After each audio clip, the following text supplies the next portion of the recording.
Hello folks, and welcome back to the Speed Shack. The E30 project is cracking along nicely. We've currently welded up all of that rot. We cut out all the crap, made a load of new stuff, got some new panels, welded them all in there, and epoxy primed the whole of the underside of the car after taking it back to bare metal.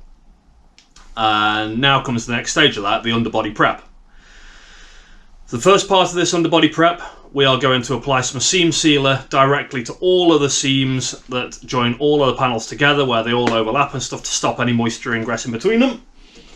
And we're going to use some of this stuff, the polyurethane seam sealer in a handgun.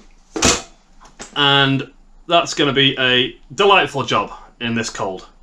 But we're going to crack on, as we do, without bitching and moaning, maybe. Next step is going to be getting that factory finish on the underside. So on the E30 there is 100% coverage with a sprayable seam sealer, giving it like a rubberized texture to the bottom of the car. It's sprayed on with something like this. This is a seam sealer gun from Chem. It's a complete kit that I bought on eBay. It's around 300 quid-ish for the kit, and comes with 12 tubes of their MS Polymer seam sealer. That's going to go on. And then we're going to hit it with some 2-pack paint in a silver to match the top of the car. So it looks pretty for the MOT man, and nobody else that's ever going to look at it apart from me. So, without further ado, let's crack on. Let's get this shit done. Tune in. See you in a sec.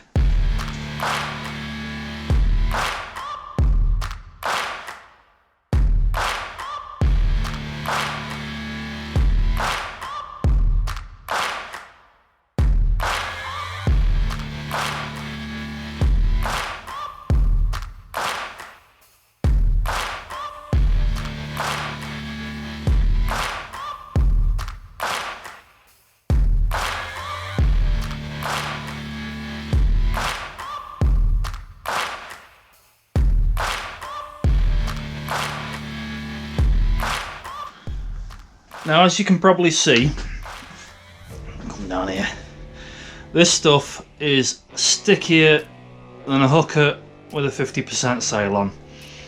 It is nasty, horrible stuff to put on. Just splurge it in. It doesn't have to be too pretty, because at the end of the day this is going to be sprayed over with more seam sealer. This is just to seal those gaps in between the two panels and make sure there's nowhere for water to get if it does get past the next layer of seam sealer. This is all about kind of defense in depth and layering as much stuff in there to protect from water ingress as possible so that this thing doesn't rot out again. So that's a bit of it done. I'll continue with the rest, and eventually this will be done.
Right then, as you can see, it took an awful lot of time and an awful lot of sped up time lapse to get this done.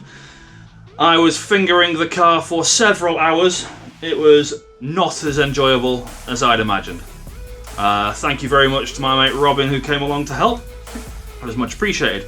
This is a job for summer. It sucks doing this in winter. It's about 1 degree here at the minute. It's really cold and the tubes of the polyurethane just do not flow well at this temperature. We have to keep warming them up in some hot water. But we're done, and the next step now is to Scotch-Brite all of these off, ready for the sprayable seam sealer, because we don't want any adhesion issues with the sprayable seam sealer against the cured polyurethane. Cue the time lapse, let's get cracking.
as you can see,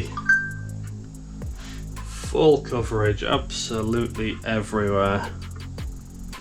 Every seam, every inch, all covered. It's a thing of beauty and should help it to last forever and a day.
That's that. All of the paint is now on. She sprayed on real nice. We used about 1.5 litres, a 2-to-1 mix of the activator and 10% thinners. It's a cold day but no runs. It's a lovely, almost satin finish. We're not putting any lacquer or anything underneath. This is just to give a bit of colour to the seam sealer. Happy days. So that's it, folks. The underside is now in colour. She's been etch primed, polyurethane seam sealed just over the seams to make sure we got it all in there. MS Polymer spray sealed to get that factory finish, 100% coverage, and 2-pack painted to get some colour to it, to make it look all pretty. There has been, I don't know, maybe 20 or so hours of work in doing this. Huge thank you to Robin for coming and helping me do that initial seam sealing. Couldn't have done it without you, mate. That was much appreciated. Now, next job, cavity wax inside all the channels and all the holes, and then we start running brake lines, fuel lines, get the fuel tank on and get it off the rotisserie for final assembly. So join me for them in another video. Thank you very, very much for watching. Don't forget to like and subscribe. See you in the next one. Thank you, folks. Bye bye.